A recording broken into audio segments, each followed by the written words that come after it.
Please follow these instructions in order to lock the handle on the Banham L2000 rim deadbolt. Insert the key into the lock from the inside and rotate it clockwise until it stops, then return it to the original position. The handle is now locked.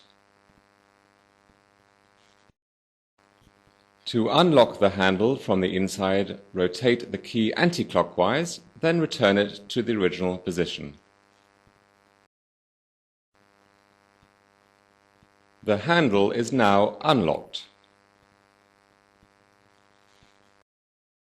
Alternatively, newer locks have a button on the inside of the lock, which you can simply push in to lock the handle and pull out to unlock it. The handle will unlock automatically when the lock is opened from the outside.